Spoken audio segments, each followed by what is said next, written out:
Savez-vous que vos comportements et valeurs évoluent selon des niveaux de conscience? Bonjour à tous. Aujourd'hui, je vais vous parler d'une théorie psychologique fascinante développée par le psychologue américain Claire Graves, la spirale dynamique.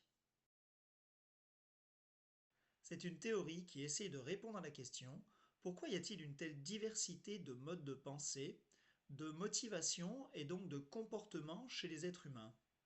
Alors pour l'anecdote, Claire Graves, qui enseignait à l'Union College à New York dans les années 50, il essayait de répondre à une question de ses étudiants récurrente qui lui demandait: mais parmi toutes les théories psychologiques enseignées à l'époque, laquelle est la bonne, laquelle est la plus juste?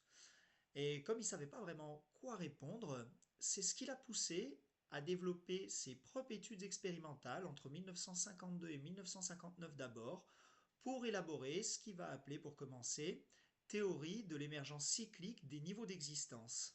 Cette théorie est reprise puis développée par deux de ses étudiants, Don Beck et Christopher Cowan, dans les années 80-90, et eux, ils vont notamment proposer une représentation visuelle plus facile à retenir sous forme de spirale. La spirale dynamique est née. Cette théorie nous dit que le niveau de conscience ou le mode de pensée des individus ou des groupes d'individus est évolutif. D'abord, en fonction des contraintes environnementales auxquelles l'être humain a dû s'adapter et doit s'adapter au cours de sa vie, mais aussi en fonction de ses capacités cognitives et cérébrales, dont Graves considère qu'elles ont une certaine plasticité, ce qui va être prouvé ultérieurement par les neurosciences. Du coup, à chaque niveau psychologique identifié correspond des valeurs, un mode de pensée, des motivations et comportements spécifiques.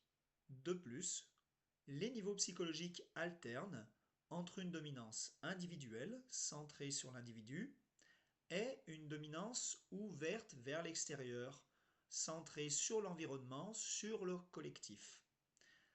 Visuellement, c'est représenté par des couleurs chaudes pour les niveaux centrés sur l'individu et par des couleurs froides pour les niveaux centrés sur le collectif.